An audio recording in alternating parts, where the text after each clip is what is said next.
Assalamualaikum warahmatullahi wabarakatuh. Apa kabar sahabat-sahabat sekalian? Kembali lagi kita dalam diskusi tentang majalah Komunita.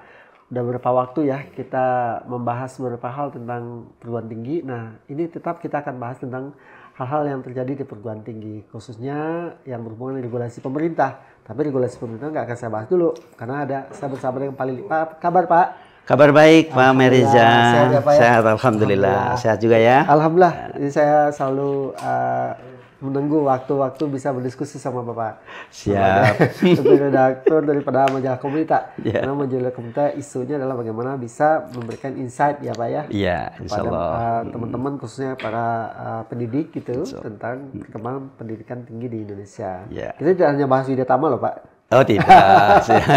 Tapi insya Allah Widyatama jadi pelopor ya Pak ya. Ya, insya Allah Pak. Betul, insya Allah. betul. Ya harusnya demikian lah. Betul, karena suka tidak suka kita punya sebuah gerakan di mana dengan melalui media kita bisa memberikan pemikiran-pemikiran. Iya. Itu ya Pak ya. Iya. Bapak ini menarik nih di majalah Komunita edisi 37 November 2023. Iya. Sebuah tema menurut saya sangat relevan Pak. Iya. Karena saya sebagai dosen bisnis ngerasa ada sebuah konsep yang saya dalami sekarang dalam manajemen perubahan. Ya.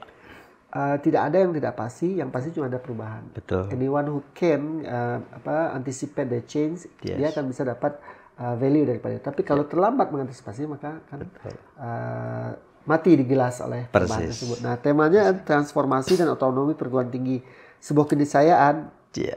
Ini ada apa nih Pak? Ya Pak. tentunya kan kita bisa melihat dari sisi tantangan global Betul. dan tantangan di dalam negeri kita sendiri. Kita akan.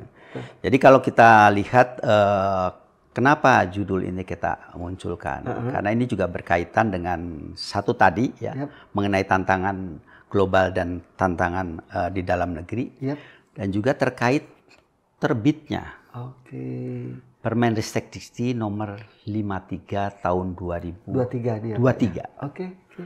Intinya adalah penjaminan mutu. Itu adalah menggabungkan semua aturan-aturan pendidikan tinggi sedemikian rupa sehingga di situ ada satu penyederhanaan tapi juga ada penguatan ya bagi PTS ya. Karena di situ ada beberapa hal yang kemudian aturan itu tidak menjadi rigid dan tidak terlalu detil, memberi keleluasaan bagi perguruan tinggi untuk mengembangkan dirinya, proses pembelajarannya dan lain-lain sesuai dengan potensi atau conditioning setempat dari perguruan tinggi masing-masing. Iya, perguruan masing-masing itu.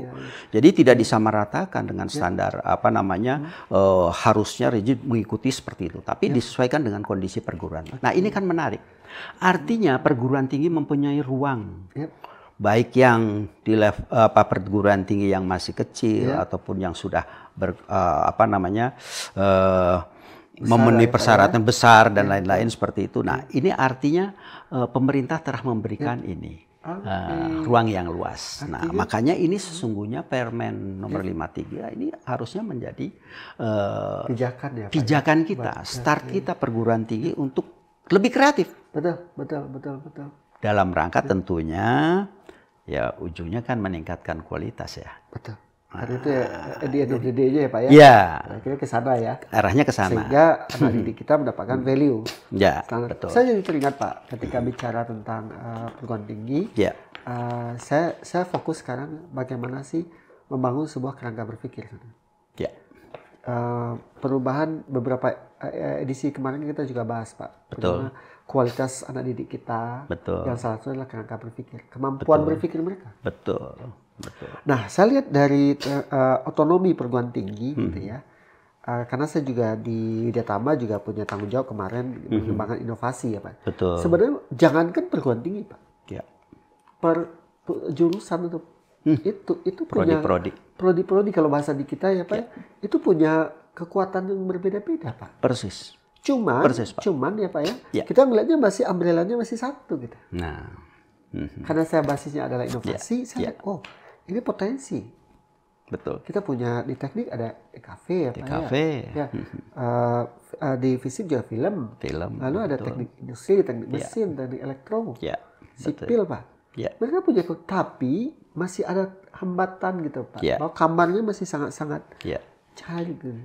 Apakah itu yang dimaksud Nah, untuk menampilkan core kompetensi dari masing-masing program? ya, jadi saya kira masing-masing tadi kan kita bicara masing-masing perguruan tinggi mempunyai keunggulan masing-masing, value masing-masing yang dikembangkan kaitnya.